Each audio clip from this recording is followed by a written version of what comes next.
The lights flickered in Station Omega's cantina as another freight ship docked outside. The whole place shook slightly, causing drinks to ripple and conversations to pause. But Commander Veltara didn't even flinch. After losing his left arm to a Helix plasma cannon 3 years ago, small vibrations were nothing. He adjusted his position in the reinforced chair, his scarred blue carapace catching the dim light. The missing arm still ached sometimes, phantom pain they called it. But the memories hurt worse than any physical wound. Around him, fresh-faced cadets from the academy clustered at nearby tables. Their uniforms were too clean, their eyes too bright. They reminded him of himself decades ago, back when he thought war was about glory and honor, before he learned what it really cost. A young Zelton cadet with silver skin and eager purple. Eyes had been staring at him for 20 minutes. Finally, the kid worked up enough courage to approach. His buddies followed, a mix of species that would have been impossible to see together before the war. A morphid with shifting colors. 2 Crauthan twins with their signature bone ridges, even a rare Vexen whose tentacles kept twitching nervously.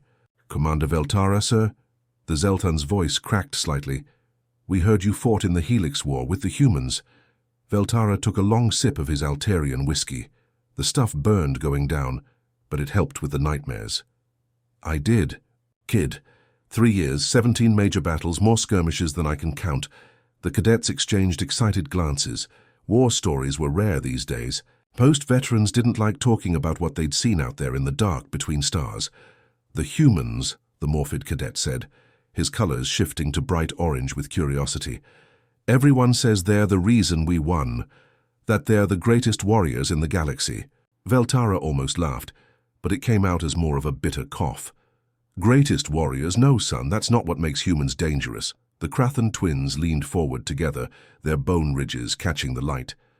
"Then what is it, sir? What makes them so special?" The old commander stared into his glass, watching the amber liquid swirl. How could he explain what he'd witnessed? How could he make these young ones understand what humanity really was? "You want to hear about the humans?" His voice carried through his translator with a rasp that made everyone nearby go quiet. "I served with them for 3 years during the Helix War. What I saw out there, what they did, it changed everything I thought I knew about warfare." The cantina had gone silent now. Even the bartender, a massive Gorlian with 4 arms, had stopped cleaning glasses to listen. War veterans were respected here, especially ones who'd served with the legendary human forces. The young Zelthan's eyes went wide with excitement. "Tell us about their famous victories, Commander. The Battle of Kepler 4, or when they broke the Helix blockade at Proxima." Veltara's compound eyes darkened, shifting from their usual blue to deep purple. The color change made several cadets step back instinctively. In Nexus culture, that shift usually meant danger. "Victory!" The word came out like a curse. "Child, humans don't fight for victory. They don't even fight for survival, not really. They fight for something far more terrifying than anything the Helix ever threw at us." The Vexen cadet's tentacles stopped twitching. "What do you mean, sir?"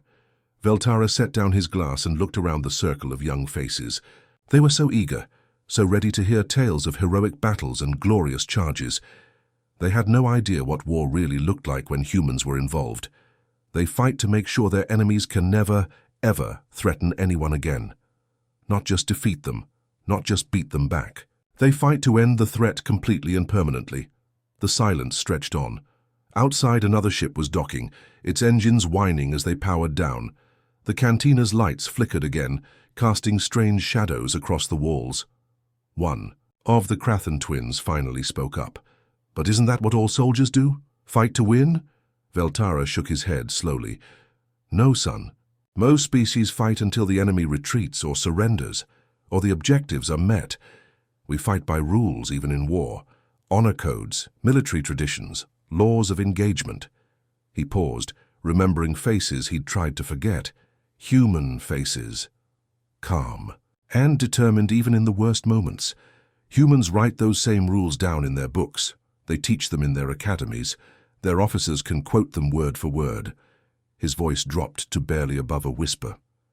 "But when someone crosses certain lines, when innocent people get hurt, when their friends die, Those rules become suggestions. The cantina felt colder somehow. The cadets were hanging on every word now, but their excitement was fading, replaced by something that might have been fear. "I'm going to tell you about 3 battles," Veltara said, reaching for his glass again. "3 times I watched humans fight. After that, you'll understand why the Helix Consortium surrendered unconditionally, and why half the galaxy still wakes up in cold sweats." Veltara's claws made a soft, clicking sound against his glass as he gathered his thoughts. The memory was still sharp after all these years, like broken metal cutting through his mind. He could still smell the smoke and hear the screaming. Kepler 4 was supposed to be a simple supply run, he started, his voice carrying across the now silent cantina. The mining station sat on the edge of Helix territory, but intelligence said it was lightly defended. "Just grab the rare earth metals and get out," he laughed bitterly. Intelligence was wrong, very wrong. The young cadets leaned closer. Outside, another ship's engines roared to life, but nobody noticed. They were all focused on the scarred veteran and his haunted eyes. The Helix had turned the entire complex into a fortress. Gun turrets hidden in the rocks, shield generators buried deep underground, and 3 full battalions of their shock troops waiting for us. We walked right into their trap. Veltara took a long drink, then continued. "My unit was pinned down. In the main processing facility, massive building, lots of cover, but also lots of ways for the enemy to get at us. The Helix started their bombardment at dawn on the first day. Plasma cannons, missile strikes, everything they had." The Morphid cadets' colors shifted to worried yellow. "How long did you have to hold out?" "Command promised reinforcements in 6 hours. Veltara's compound eyes went dark. 6 hours turned into 12. 12 turned into 24. By the 3rd day, we'd lost most of our heavy weapons. Our ammunition was running low and the Helix just kept coming." He paused, watching the cadets' faces. They were starting to understand that war wasn't like the movies they'd seen. That's when the human squad showed up. 8 soldiers, led by Sergeant Do-hyun. I'll never forget seeing him for the first time. Average height for a human, maybe 30 years old, with these calm brown eyes that seemed to see everything. His armor was already scratched up from fighting across half the station. Veltara's voice grew softer. Do-hyun didn't waste time with formal introductions. He just looked around our position, counted our remaining weapons, and started giving orders. Not to his own squad, mind you, to all of us. And somehow we found ourselves listening. The old commander shifted in his chair, his missing arm aching with phantom pain. The first thing he did was reorganize our defenses, moved the wounded to the center, put the best shooters at key positions, and set up overlapping fields of fire. Basic stuff, but we'd been too panicked to think clearly. Then the Helix launched their next assault, hundreds of them, coming at us from 3 directions. Their shock troops were these big insectoid creatures, 8 feet tall with natural armor. Flating. Behind them came their regular soldiers, and overhead combat drones filled the sky. The cantina was dead quiet now. Even the bartender had stopped working to listen. Do-hyun was everywhere at once. When our left flank started to collapse, he was there with his rifle, picking off targets with impossible accuracy. When a Helix drone broke through our air defense, he grabbed a rocket launcher from a wounded Krathan and brought it down with 1 shot. Veltara's voice started to shake slightly. But the Helix kept coming, wave after wave. By the 2nd day of fighting, half of Do-hyun's squad was dead, the other half was wounded. Do-hyun himself had taken shrapnel through his stomach when a mortar round hit nearby. The young Zelthan cadet gasped, but he kept fighting. "That's what I'm trying to tell you," Veltara said. "Any sane warrior would have retreated. Found cover, called for medical evacuation, something. But Do-hyun just pressed a field bandage against the wound and kept going." The veteran's claws clicked faster against his glass. "I watched him during the 3rd wave. He was bleeding everywhere, leaving a trail wherever he walked. But every time the Helix charged, there he was, firing until his rifle overheated, then switching to his sidearm, then to grenades. When his primary weapon ran out of ammunition, he picked up guns from fallen soldiers. Human, alien, even captured Helix weapons. Didn't matter to him. If it could shoot, he used it." Veltara paused, lost in the memory. Then came the worst part. The Helix brought up their heavy assault troops. These weren't regular soldiers anymore. They were wearing powered armor, carrying weapons that could punch through our cover like it was paper. One of them got close enough to grab Do-hyun. I thought that was it, game over. The creature was twice his size, with claws that could rip through steel. It grabbed his left arm and twisted. I heard the bone snap from 20 meters away. The Krathen twins winced in sympathy. But Do-hyun didn't scream. He didn't even seem surprised. He just switched his knife to his good hand and drove it up under the creature's helmet. When it fell, he picked up its weapon and kept fighting, one-handed, bleeding, but still fighting. Veltara's voice dropped to barely above a whisper. That's when the plasma bolt hit him, direct hit to the chest from a helix-heavy cannon, the kind of shot that would vaporize most species instantly. The silence in the cantina was complete. Do-hyun should have died right there. The bolt burned through his armor, through his chest. I could see the wound from across the room, but somehow he was still alive, still conscious. Instead of falling down, instead of giving up, he started crawling. There was a morphid medic, named Soo-jin, treating wounded civilians behind some overturned equipment. The helix had spotted her and were moving in for the kill. Veltara's voice cracked. Do-hyun crawled 20 meters across open ground, leaving a trail of blood behind him. Plasma fire was hitting all around, but he didn't stop. When he reached Soo-jin, he used his own body as a shield, covering her and the civilians, while she worked. The helix kept shooting. Do-hyun took hit after hit, but he wouldn't move. Every time they tried to get a clear shot at the medic, he was there, blocking their line of fire with his own body. One of the cadets whispered, "How long did he hold them?" 12 minutes, Veltara said. 12 minutes of taking fire, of bleeding out, of dying slowly. But he gave Soo-jin enough time to stabilize the wounded and get them to safety. The old commander finished his drink in one gulp. Do-hyun died, just as Captain Jinwoo's reinforcements broke through the helix lines. Those 12 minutes he bought us were exactly what we needed to turn the whole battle around. He looked around at the young faces staring at him. That's what I mean when I say humans don't stay down. They don't know how to quit, even when quitting would be the smart thing to do. Even when their own bodies are giving up on them, they find a way to keep fighting. The cantina stayed quiet for a long moment, everyone processing what they'd heard. Finally, the morphid cadet spoke up, his colors a somber blue. But surely that was just one soldier, right? One exceptional individual. Veltara's compound eyes went dark again. Son, that's what I thought too, until I saw what the rest of them did when they found out about Do-hyun's sacrifice. The atmosphere in the cantina grew heavier as Veltara signaled for another drink. His compound eyes had shifted to a deep, unsettling purple that made even the bartender nervous. The young cadets could sense something darker was coming. After we secured Kepler-4, the cleanup teams found something in the lower levels of the mining complex, Veltara said, his voice barely above a whisper. Hidden chambers that weren't on any of the station blueprints. The helix had been busy down there. He paused as the bartender brought his drink, waiting until the four-armed Gorlian was out of earshot before continuing. What we found in those chambers, it changed everything. Not just for the humans, but for how the entire war was fought. The morphid cadets' colors shifted to nervous orange. What did you find, sir? Prison cells, dozens of them.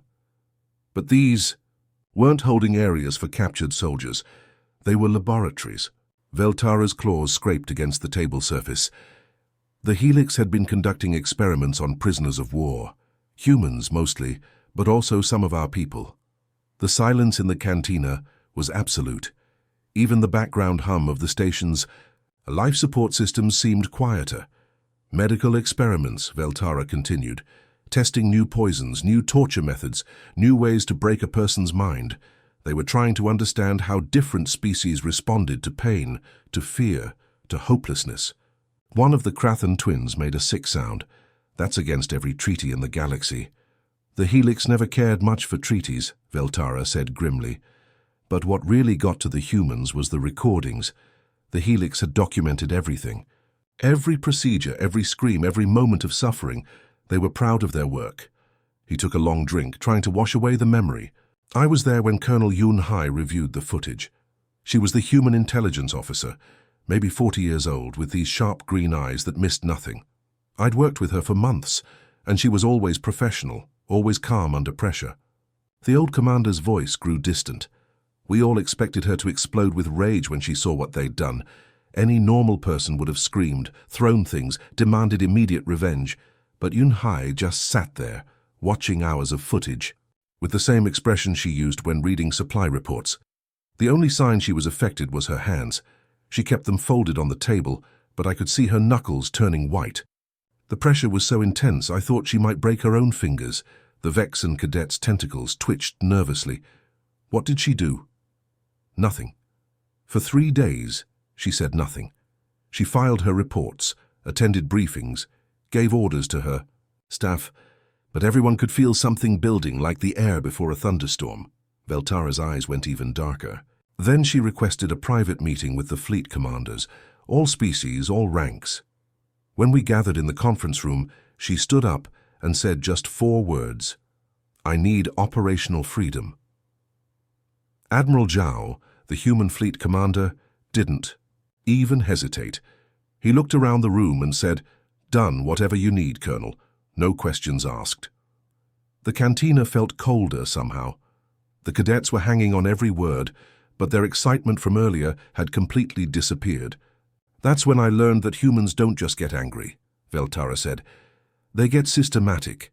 Yun-hai assembled a team of specialists, not just intelligence officers, but accountants, hackers, historians, even sociologists. They called it the Justice Division, but we started calling it something else. "What?" asked the young Zelton. "The Ghost Squad, because that's what happened to their targets. They became ghosts." Veltara leaned forward, his voice dropping to barely above a whisper. Over the next 8 months, every single person who had been involved in those experiments simply vanished. Not just the scientists and doctors, but the guards, the administrators, the supply officers who delivered the equipment. The first to disappear was Dr. Vexmol, the Helix chief medical officer. His personal ship was found drifting near the Antares system, completely empty. No signs of struggle, no damage, just empty, like he'd never existed. The Morphid cadet's colors shifted to frightened yellow. How is that possible? Yun-hai's team had been studying the Helix power structure for months. They knew every connection, every relationship, every dirty secret. They didn't just target the guilty parties. They went after their entire support network. Veltara's claws clicked against his glass. Commander Zethka, who had provided security for the prison facilities, was found in his locked quarters on a Helix battleship. Dead, but with no wounds, no signs of violence. Just a data pad next to his body with photos of the human prisoners he'd helped torture. His second-in-command, Lieutenant Mordex, disappeared during a routine supply run. His escort ship returned on schedule, but he wasn't on board. The crew insisted he'd never left the ship, but security footage showed him walking into the cargo bay and simply not coming out. The silence stretched on. The cadets were starting to understand that this wasn't a story about heroic battles or glorious victories. This was something much darker. The Helix leadership started to panic, Veltara continued. They moved their remaining research personnel to secret locations, surrounded them with guards, tried to hide their identities. Didn't matter. Yun-hai's people found them anyway. Dr. Kethlos, who had specialized in psychological torture, was discovered in his maximum security bunker on the Helix homeworld. The bunker was still locked from the inside, guards were still at their posts, but he was gone. Just empty clothes and a recording device playing the screams of his victims on repeat. One of the Krathen twins was shaking now. "This is impossible. How were they doing it?" "That's what terrified everyone," Veltara said. "We never found out. The humans never explained their methods, never boasted about their successes. They just methodically, quietly made their targets disappear. The worst part was the pattern. Every disappearance was connected to the evidence from those prison cells. The humans had cross-referenced every piece of footage, every medical record, every supply receipt. They knew exactly who was responsible for what." Veltara finished his drink and set the glass down with a sharp click. Major Taimin was Yun-hai's second-in-command. Quiet guy, always polite, always professional. One day I asked him how they were doing it, how they were getting to targets that should have been impossible to reach. He looked at me with these cold, dead eyes and said, "Commander, we're not just punishing war crimes. We're sending a message to anyone who might be thinking about committing them in the future. When you hurt innocent people, when you torture prisoners, when you cross certain lines, you don't just face justice, you face erasure." The cantina was dead silent. Even the background noise from the station seemed muted. "The message was received," Veltara said grimly. 3 months later, the Helix Consortium contacted us through back channels. They offered to surrender 3 entire star systems in exchange for one simple promise: that the Human Justice Division would be disbanded. "Did they agree?" whispered the Morphid cadet. Yunhee's response was delivered through official diplomatic channels. She said the Justice Division would stand down once every single person responsible for the war crimes had been accounted for. Not captured, not tried, not imprisoned, accounted for. Veltara's compound eyes went completely black. The Helix surrendered unconditionally 2 weeks later. They handed over their remaining research personnel, their data files, their entire intelligence network. Anything to make the disappearances stop. "But that's not the scariest part," he continued. "The scariest part is what happened after the war ended.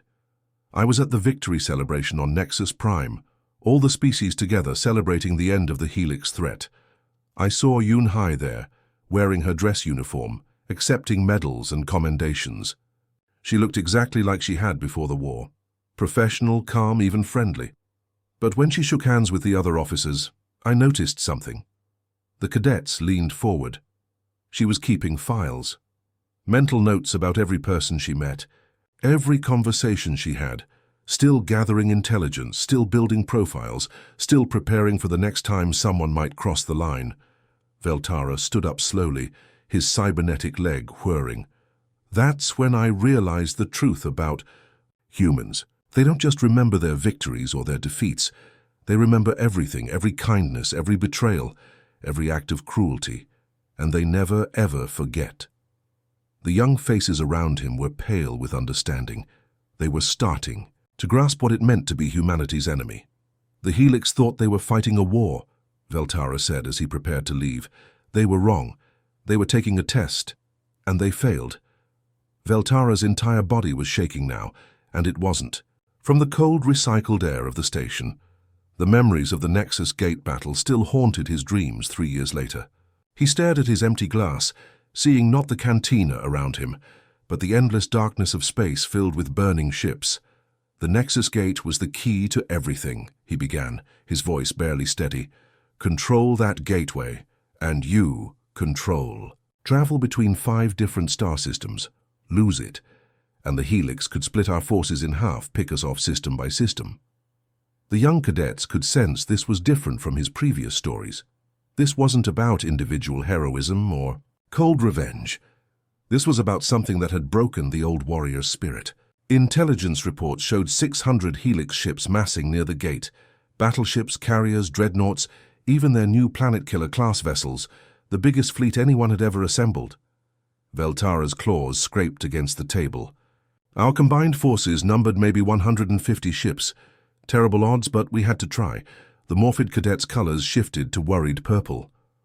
"What was the battle plan?" "Hit hard, hit fast, try to take out their command ships before they could coordinate their response." Veltara laughed bitterly. "It was a good plan, would have worked against most enemies, but the Helix were ready for us." He paused, watching the faces around him. These young ones had never seen real war, never watched friends die in the cold vacuum of space. The battle started at 800 ship time. Our first wave went in, led by Admiral Chenvar of the Nexus fleet. Brave old warrior, fought in 17 campaigns. His squadron lasted exactly 12 minutes before the Helix tore them apart. The second wave was led by the Krathen battle group. They managed to get close enough to damage 2 Helix carriers before their shields failed. I watched their flagship, the Iron Spear, break apart when 3 dreadnoughts focused fire on it simultaneously. Veltara's voice grew quieter. By hour 2, we'd lost half our fleet. The survivors were scattered, communications were breaking down, and the Helix were moving in for the final strike. That's when species after species started falling back. The Vexen cruisers were the first to retreat. Can't blame them. They'd lost 60% of their ships. Then the Morphid squadrons pulled back to defensive positions. Even my own people, the Nexus fleet, began withdrawing to regroup. The cantina was dead silent. Everyone knew how this story had to end. Humanity had won the war, but they couldn't understand how victory was possible from such a desperate situation.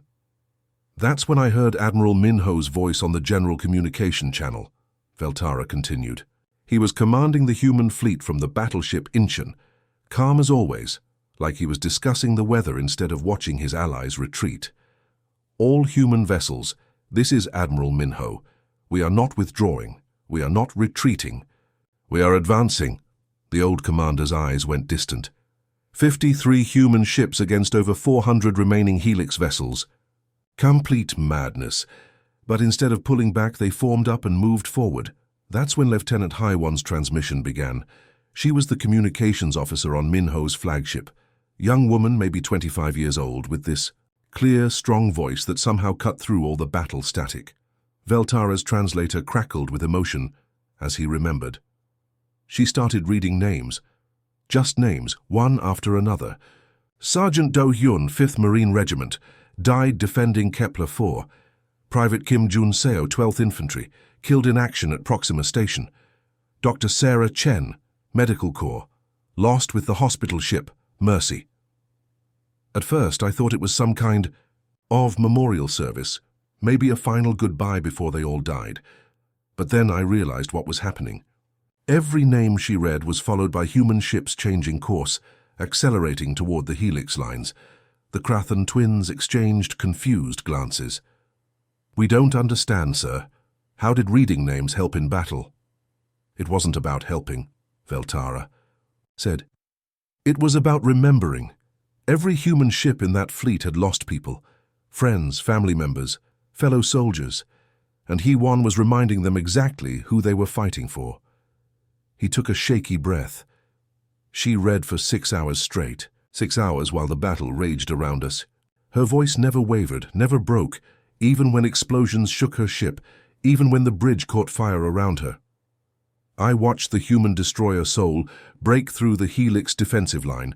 Captain Jae-sung was at the helm, and he was broadcasting on an open channel. Not tactical information, not battle commands, just one name over and over. "This is for Sujin. This is for Sujin." Veltara's voice cracked. Sujin was that Morphid medic from Kepler-4, the one Do Hyun died protecting. Jae-sung had never even met her, but he knew her story. He knew what she represented.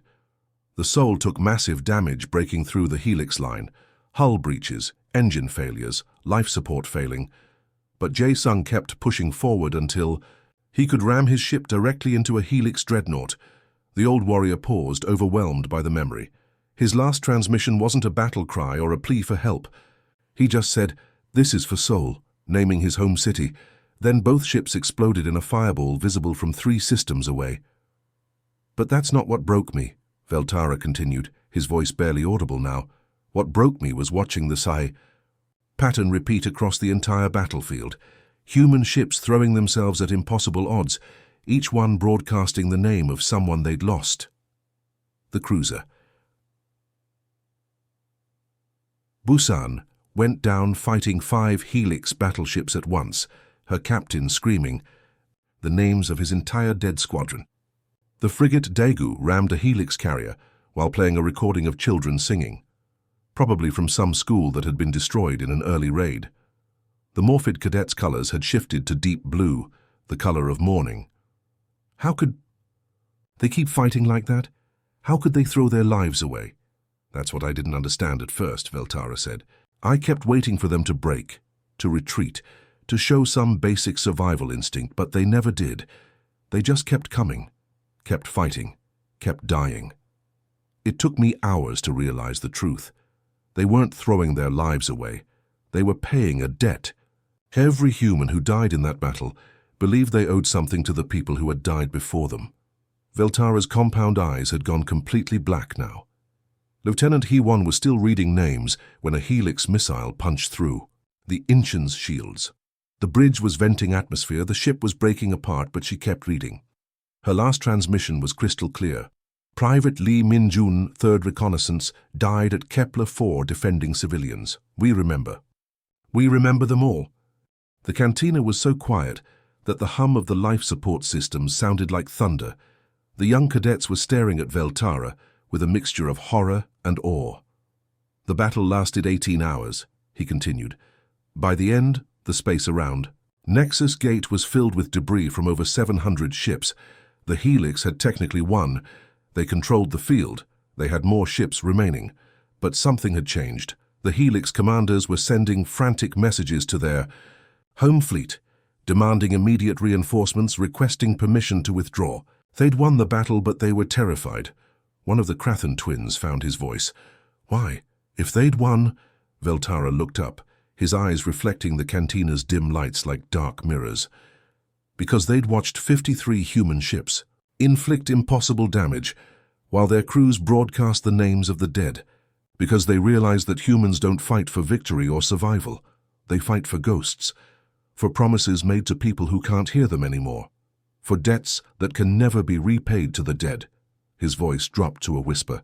And if you're fighting an enemy who's already dead inside, who's already given up everything for the memory of fallen friends, how do you defeat them? How do you break someone who's fighting not for themselves, but for everyone they've ever lost?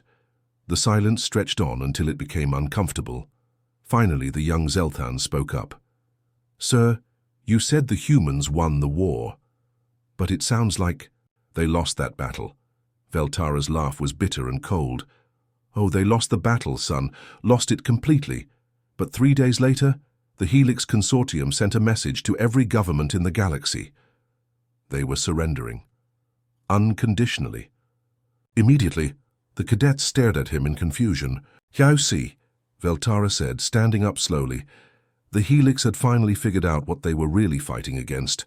Not ships, not weapons, not even soldiers. They were fighting the dead. Every human they killed just made the rest fight harder. Every atrocity they committed just added more names to Hayawan's list. He limped toward the exit, his cybernetic leg whirring softly. How do you win a war against an enemy that gets stronger every time you hurt them? How do you defeat people who treat death not as an ending, but as a recruitment tool? At the doorway, he turned back one last time. The Helix realized they weren't fighting a war anymore. They were fighting a haunting. And ghosts, my young friends, are very hard to kill. Veltara's cybernetic leg made a soft whirring sound as he pushed himself up from the table. The movement was slow, deliberate, like an old predator testing its strength one last time. The young cadets around him sat in complete silence, their eyes wide with a mixture of fascination and growing dread. They had come here expecting stories of heroic battles and glorious victories. Instead, they had received something that would change how they saw the galaxy forever. The war ended 8 years ago, Veltara said, his voice carrying a weight that seemed to press down on everyone in the cantina. Big celebration on Nexus Prime. Fireworks, parades, speeches about eternal peace. Every species in the galaxy signed the Galactic Peace Accords. He turned to look at each cadet in turn, his compound eyes reflecting the dim lights like dark jewels. Trade routes reopened, border restrictions lifted, diplomatic missions established. Everyone went back to their homeworlds talking about how we'd finally achieved lasting peace. The Morphid cadets' colors shifted to curious yellow. But that's good news, isn't it, sir? Peace is what everyone wanted. Veltara's laugh was dry and humorless. Everyone except the humans, it seems. While the rest of us were celebrating, they were doing something else entirely. He limped slowly around the table, his cybernetic leg creating a rhythmic pattern against the metal floor. The sound was hypnotic, almost like a countdown to something terrible. I kept in touch with some of my human contacts after the war. Old habits, you understand. Intelligence officers never really retire. We just get quieter about our work. His voice dropped to barely above a whisper. What I discovered in those communications, it changed everything I thought I knew about peace. The cantina had grown, so quiet that the background hum of the station systems seemed deafeningly loud. Even the bartender had stopped pretending to work, his forearms frozen in the act of cleaning a glass. Colonel Yunhai, the intelligence officer I told you about, the one who made the Helix war criminals disappear. Veltara's eyes went completely black. She didn't retire to some peaceful farm on Earth. She runs something called contingency. Planning now? What does that mean? Asked one of the Crathan twins, though his voice suggested he wasn't sure he wanted to know. It means she spends her days thinking about every possible way the galaxy could go to war again. Every potential threat, every possible enemy, every weakness in every species' defenses. She's building files on everyone and everything. Veltara paused at the Cantina's main viewport, staring out at the ships docked at Station Omega. Admiral Minho, who commanded the human fleet at Nexus Gate. He heads something called Long-Term Strategic Assessment. Sounds harmless, doesn't it? The young Zelthan shook his head nervously. I'm guessing it's not. Minho is mapping the galaxy, not for exploration or trade, but for war. He's identifying choke points, supply lines, strategic resources, defensive positions. He's planning how to conquer every star system between here and the galactic rim. The veteran's claws scraped against the viewport's metal frame. Captain Dongwu survived the Nexus Gate battle, lost his ship, lost most of his crew, but somehow made it out. Alive, now he trains something called rapid response units. What kind of training?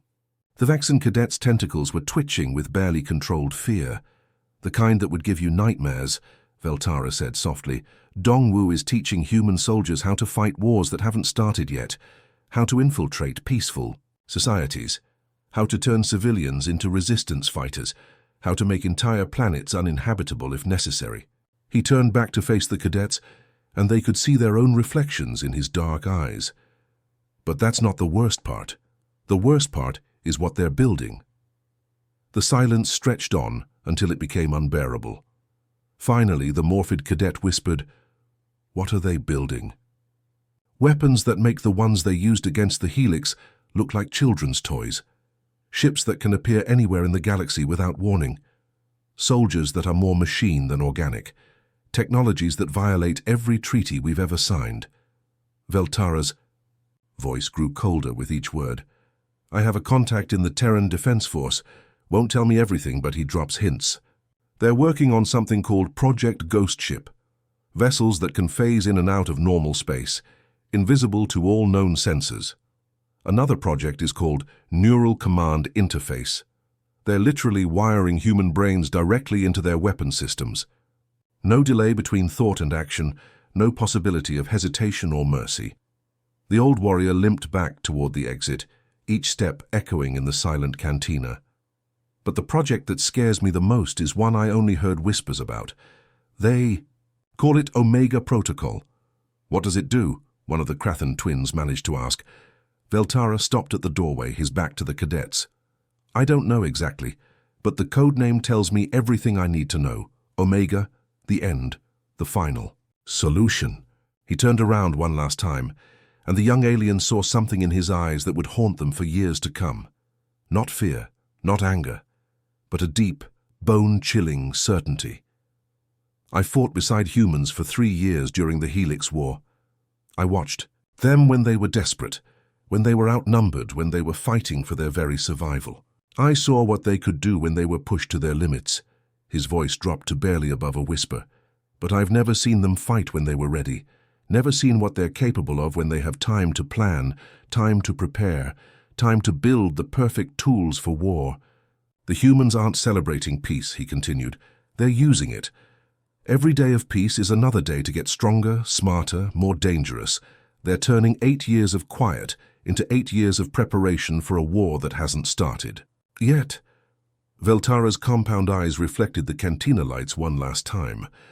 So here's my warning to all of you young warriors. Here's what an old soldier who's seen too much wants you to remember for the rest of your lives. The cantina was so quiet that they could hear the distant hum of ships docking outside. When the next war comes, and it will come, because war always comes, pray to whatever gods you believe in that the humans are still fighting on your side. Because if they're not, if humanity decides that your species is a threat that needs to be eliminated, he paused, letting the weight of his words sink in. There won't be a galaxy left to fight over. There won't be survivors to tell stories in cantinas like this one. There will just be empty space where civilizations used to exist, and human ships moving on to their next target. The The door slid open with a soft hiss, revealing the busy corridor beyond. Veltara stepped through, then looked back one final time. Sleep. Well, young ones, and remember, the humans are always watching, always planning, always preparing. The only question is whether they'll be preparing to defend you or destroy you. The door slid shut behind him with a finality that seemed to echo through the cantina. The young cadets sat in stunned silence, each lost in their own thoughts, each trying to process what they had just heard. Slowly, they began to file out, heading back to their dormitories and their training exercises. But they walked differently, now looking over their shoulders, glancing up at the merchant ships and civilian transports with new suspicion. Outside, the normal bustle of Station Omega continued. Traders haggled over prices, diplomats discussed cultural exchanges, families said goodbye to departing relatives. The peaceful routine of galactic civilization carrying on as it had for 8 years. But in Docking Bay 7, a small human merchant vessel was preparing for departure. The ship's registration identified it as the Morning Star, carrying agricultural supplies back to the Terran colonies. Just another routine cargo run. On the bridge, Captain Bo Young finished her pre-flight checks with practiced efficiency. She was a quiet woman in her 30s, unremarkable in every way except for the small neural interface port hidden behind her left ear. As the Morning Star cleared Station Omega's traffic control zone, Bo Young activated her ship's hidden communication array. Her evening intelligence report was already compiled, encrypted, and ready for transmission to Earth. The report contained detailed scans of every ship that had docked at the station in the past week, behavioral analysis of the alien species present, and a complete transcript of Commander Veltara's conversation with the cadets. After all, the humans were always watching, always listening, always preparing, and they never, ever forgot a potential threat. The end.